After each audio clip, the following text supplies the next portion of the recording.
So I'm Maria Gil, and I'm a student at ArtEZ University. I study the Master in Fashion Strategy, and here I am with my companion. My name is Hester and I also study Fashion Strategy. We are here today with Otto and Orsola. Thank you for being here. And we would really like to talk about activism in combination with education. And it's also nice to see the both of you here because you're from Parsons also, and Orsola, you're now really with the Fashion Revolution and really busy with maybe more like large-scale education via Instagram and stuff. So we really wanted to see how that also works together for us. Why and when did you start feeling the inner urgency to practice activism in fashion, and how do you practice your activism within fashion on a maybe educational level? But that's up to you. I can't remember a moment of my life in which I didn't. I mean, not necessarily activism, but maybe activism-y. I mean, fashion was always for me my self-expression. So from when I was at school, I used to take to my clothes and change them in class because I wanted to be somebody different at the end of my lesson. I come from Italy, and when I was growing up, when I was 12, 13, before I left for London, it was all about, the politics, and if you were left-wing, you wore a certain type of clothing, and if you were right-wing, you wore another type of clothing, and I remember thinking, but I want to wear a different one altogether, and so I have always been intrinsically aware of the fact that I can speak with the clothes that I wear, that I can think about the clothes that I wear. It doesn't make me stupid. I find it a very profound, train of thought. So as a designer, when I became a designer, I liked using clothes and things that were already there because of that poetry and because of that conversation and because of that history. I felt that things I found via me went somewhere else. And even though wasn't activism, nevertheless, it was active. It was making clothes be active for another life. What switched it for me was that obviously I had a brand. It was a relatively small brand, but it was a successful brand in the 90s. And as I mentioned, we only used found objects. So we started with the obvious post-consumer waste, but we were successful, and so we had to grow. Not exponentially, but certainly in terms of numbers. And then I realized, whoa, there is a lot of rubbish here, and this was 97, 98, 99, and it was growing, the amount of rubbish that I was finding. And then it stopped being rubbish, it started being quite good. And then I started exploring factories and how much they were wasting. So at that point I realized that my somehow poetry and my conversation had a deeper meaning. But genuinely, I can't remember a moment in which I didn't use my physical appearance as a vehicle for something to say. And for you also? Well, I think, to me, I think of a specific moment. Of course, there may be several, but of course, something grows. Right, yeah, but to me, it was a great experience my parents had moved to a more richer area, but they couldn't keep up. When you're young, you think you're creating your own identity, but you can only create enough identity that your parents can support. So you think you're free. You think you're exactly your author of yourself, but it's your parents that has the means for you to be yourself. So, but I was kind of crafty in shop class, so I managed to sew my own anorak.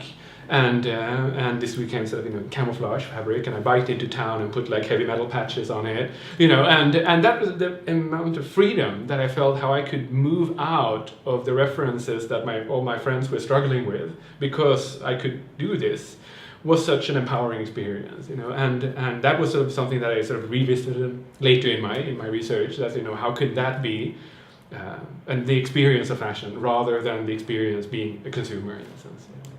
And so you, through clothing, understood that you could practice activism in the sense that for you at that time it was to be different than other people. Well, and the empowering experience of being able to move out of a bullied position or the position of a victim by actually having that capability in that sense. So I think what the activism that came out of then my PhD research and the sort of the brand that I ran through that was exactly that. Could I, as a designer, try to produce that kind of empowering experience for people rather than sell them the stuff that would help them produce their identity in a sense. It's always, there is a chemical relationship. Clothes, skin, us, and what we project. I mean, just to give you an example, in terms of activism, the one thing I always talk to my students or to whoever will listen, knowing me, but so it is the story of Rana Plaza. So when the people in Rana Plaza, the garment workers, before they were locked in, they were complaining about this factory being unsafe. And they were told to stay, and they were working. And those pieces that they were making at that time, while they were fearing for their lives, those pieces left the Rana Plaza complex and were delivered into stores, and we bought them. Now, so how can we be so acutely aware that eating a tomato that's full of pesticides is bad? And how could we not be equally aware that wearing someone's misery and fear is just as bad? So there's a lot of thinking behind it. And, for me, as an activist, I do tell people that, you may not be interested in fashion, but you've got to wear clothes. And that your closet is in the fashion supply chain. Fashion supply chain is not far away. It's right there every morning when you wake up.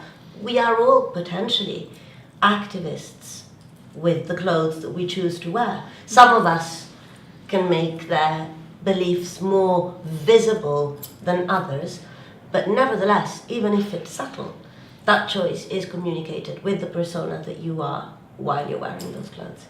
And for you, also it's different? Yeah, well, I think I'm trying to, that's also where these kind of, cookbooks and recyclopedia comes out, in the sense of how can we think of activism not only as awareness, because I think the tricky part is sort of exactly how to translate the awareness into training or into actually behavior change. So I think to me that has really been the challenge of, the Greeks call it sort of akrasia, this that I know that what I should be doing, but I'm still not doing it. I know I shouldn't eat this sugar, but I still do it. So that sort of willpower, and how does that translate to activism then, in a sense, from the awareness, because I think unfortunately we are very much aware, and sort of transparency works to a certain amount, but then we also need the sort of the policing and the leverage, the governance that actually actualizes what our new knowledge, that puts pressure on the stakeholders to change. Absolutely. So. Really transparency is only opening the door. Then you have to go in and tidy up. But transparency is about opening the door. It's the first step. There is no way on earth that we can stop after we demand transparency, and there's no way on earth that we can stop brands after they say, well, I'm transparent. It's like, those people that say, oh, well, I'm awful, but at least I know it. Well, change. So that's what needs to happen after transparency. We need to see change, and change comes with policing, with it's actual. It's no longer awareness. It's no longer, chit-chatting. And I think to me it's also exactly bringing the discussion here too, that we're not sort of getting too blind, that of course the problems overseas are huge and deadly, like the Rana Plaza showed, but I think it's also about, so when transparency is for H&M conscious, or these Yes, right. So they're trying to open up the supply chain there, but they don't really say how many unpaid interns do they have in their offices. They certainly don't say how many millions of garments they produce. No, exactly. Right. No. There's a very certain kind of transparency that is then allowed to happen. So I think also the activism is thinking that how do we look at the working conditions here? How does that also then fuel or trickle down, in a sense that we take it for granted that unpaid interns should happen here. So that's also why we can pay bad salaries over there. So right. there's seeing those connections and highlighting those, I think, is important. But also talking about that and cracking open the conversation is really important, I think, and also that the people that are higher up and in power also are feel free to be able to talk about this also without feeling the need to kind of give in to their power. So, following this conversation, how is, in the part of education, how is a person able to change his or her consumer habits, and who is responsible for it? The designer, the consumers themselves, or the media? How can you educate this desire, like the one you talk about, of clothes that give you empowerment, or the loving clothes and hence they last, without stimulating more consumerism? I don't think we can reply to the who is responsible, because at this point in time, I think it's an obsolete question. It doesn't really matter where it originated or who is responsible. The fact is that we all have to be a part of the solution. We've been fed, it is true. Marx did say that religion was the opiate of the people, and consumerism is crack cocaine. That's it. We've been fed this constant opportunity to buy more, to have more. We know that it's not made us any happier. We certainly know that 40 years ago people weren't going around naked, so they had clothes to wear. And, so we have to become instrumental, all of us, in everything that we do to change. If we want to talk about fashion, which is what we're talking about here, fashion is a profoundly individual industry. We all have our different things that we want to wear, and so there will be different ways that different elements of society and different people will change their habits, and some of them won't change them at all. So it's impossible to think of a sort of 100% radical shift. Fashion revolution, we talk about that a lot, and we really try to explore what would work for some and not work for somebody else. Fashion is part of our culture, and this is the culture that we have right now, but cultures change. So we need, and fashion is insanely cyclical. So, what was, shit 5 years ago, it's amazing now. So, whoever was interested in visible mending, now visible mending is all the rage, and it's wonderful because it speaks a lot about, what we think. So, we just have to sit and wait for it to happen. It is, I think, visibly on the process of shifting right now. And through fashion revolution, which one, you were saying that you had a few successful ways that you have been making changes, which one, can you give us an example? I can give you 2 examples. So, the first one is an initiative we started years ago, which was very funny, I think. I don't know whether you know the YouTubers, the haulers, they have their haul, they haul cheap fashion, and we created the Haulternative, which was a way for these massive YouTubers, up to 10 million subscribers, many of them young kids.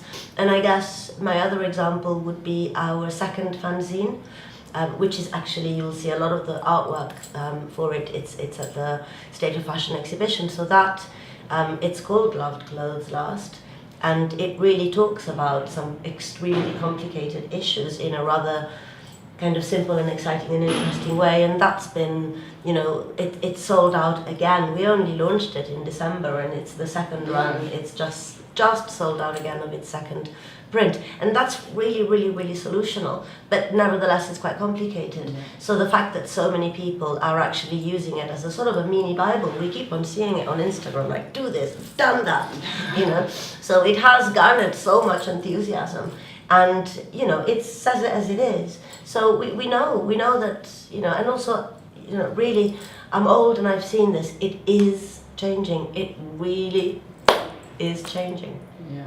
Because you are such different fields also.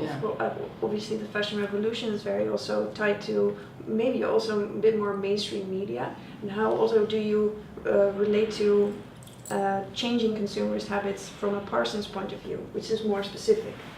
To me, I think it's also first getting my students to sort of get out of this idea that if you if you're critical, either you think, you know, it's a capitalist conspiracy, you know, we blame capitalism and then we're fine, you know, exactly, you know, or we're duped by the media. It's all because the media sort of, you know, propaganda and we're fooled, sort of, you know. No, people desire clothes, you know, and what makes them desire them? You know, why is it that? How has the current economy and the way that the fashion, you know, system works, if you want to say, you know, that I need to buy more clothes in order to feel socially acceptable before my friends, in order to feel I have a good self-esteem.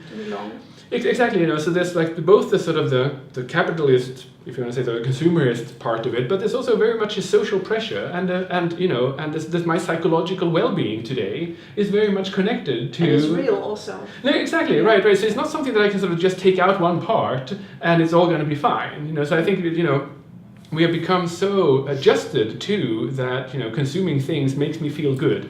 And that is why exactly I cannot quit my sugar and I cannot quit whatever, you know, because it's so entangled with I need to work longer hours. I need to have that extra snack bar. And then it's, you know, so we're sort of on every level sort of stressed up into this sort of competition where clothing becomes, clothes consumption becomes just a way to sort of be yourself, in a sense, to sort of keep up and feel that you know, it feels better being out this Friday and relax. And you cannot live without at one point anymore. No, and it's just how they are sort of connected, because I think as long as we don't sort of get us and the students to see how they're connected, I think it's really hard to get out of this to blame either one or the other, in a sense, you know, so seeing how to sort of unpack that.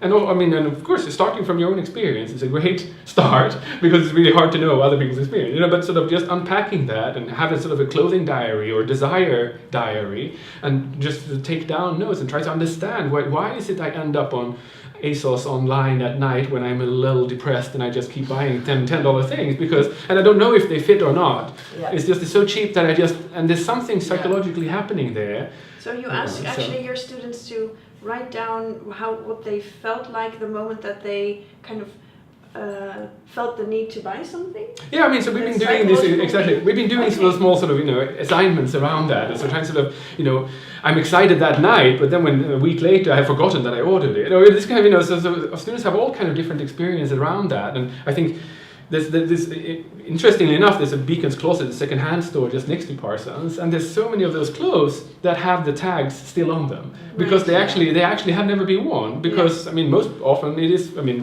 you know, because they've been bought in the wrong size or something like that. You know. No, another one of the things that we do is called the love story, and we ask people to, in any way, it could be a dance, it could be a poem, it could be an ode, or it could be a rap, but to a piece of clothing, and why do you love them? You know, why do you love that particular piece of clothing? And I think that is also, people don't really stop and think that if you love something, it feels better to wear it than just shoving something on. But it is, again, cultural, you know, the younger, you know, but also the older, I have to say. It's been forgotten, so it needs to be reintroduced. Ignited. Because Otto, you in your work you talk a lot about fear, and that fashion is related to fear, anxiety, and violence, and those are really kind of like uneasy emotions to deal with in daily life. Also, you largely connected to traumas. But Orsola, you talk about obviously loved clothes last, and so the love part is really specifically important and obviously connected to emotion. So maybe also? Yeah, no, I think it's just that, I mean, I myself struggled in a sense. I mean, I'm just thinking, coming back to this empowering experience of sewing my own clothes, I was continuously in my work trying to emphasize the good side, you know, and trying to sort of liberate and be the positive person, you know, or positive change. But I just felt like, oh my God, you know, I'm actually never really putting a finger on what the problem is. Why was it that at that age I felt excluded? What was the social processes that made me so vulnerable? Why was it that these other kids just felt that was the right thing to do, to exclude me because of my clothes, you know? And I think that is not something that is only for a fifth grader, but I think it happens all the time. You know, why is it that it feels much better getting into the VIP room when I see other people being excluded from getting in there? Because that is part of the experience of a good night out is to be one of the selected ones rather than the one, where the picker. Exclusive. No, exactly. So how do we just? I mean, of course, we cannot never get out of hierarchies and different types of meritocracies, however we want to see it. But I think it's just sort of putting a finger on how much sort of that, I mean, it's not only the carrot in fashion. We usually talk about desires and exactly seduction and these kind of things. But actually how much is also driven by anxieties and fears of us being excluded, being humiliated by others because of what we wear. Because there's something about the way that we wear clothing that is, why do we end up looking the same in that sense? Why is it that so much of the lust and the pleasure of clothing can just disappear overnight because I'm on the public transport and there's this drunk group of kids and I suddenly feel extremely vulnerable because of what I'm wearing, but I felt on top of the game at this nightclub where I was, So how do we balance those things, and how can we figure out better ways of exactly just talking about that, the dark side, if you want to say, of being dressed? Well, I identify with Otto in the sense that, as I said, I practically left Italy on account of the fact that I wasn't wearing the right clothing, but I obviously am an exhibitionist as well because I don't mind it so much. So I battle against the two aspects because I have been in the fashion industry for a long time and my entry couldn't have been more brutal. Because I was immediately a designer, it was immediately about some people being chosen and other people being rejected. Then I worked with the British Fashion Council, so I'm very aware of the fashion industry's playground attitude. Some of us are in, most of you are out. And I actually don't like being in, and that's been the strongest thing potentially, the reason why I've survived it, because I always looked at the in and thought, but that's small, and when people look either down or up at you, they never have the right measure of who you are. I am extremely interested in looking at everybody from my same height, or squatting or standing on my tiptoes. So for me, the question about working in the fashion industry is because I love clothes. I can sit and talk about clothes for weeks, for months, and in fact I have for years. I can talk about a hem, I can talk about a color, I can talk about a fabric, I can talk about a shape. I don't like this industry, but I like everything else about it. So I like what it sells, what it, the thing that makes it. And so in that sense, I've had to create an emotional relationship because I found fashion so unemotional. And so I had to make it my own way. I mean, that's the type of person that I am. If I don't find something, I'll try in every possible way to make it happen. And so it's been about reintroducing this emotion, reintroducing intelligence as well, because the fashion industry, when I started really discovering it, felt really stupid to me. And so I wanted to approach it from an intelligent way. And the intelligent way means that you have to analyze all of the things that you've talked about. It's the first step. I live fashion in an emotional way. One way is also thinking about how much of fashion consumption is sort of based on this sort of the narratives of winners, that I dress up in order to conquer someone.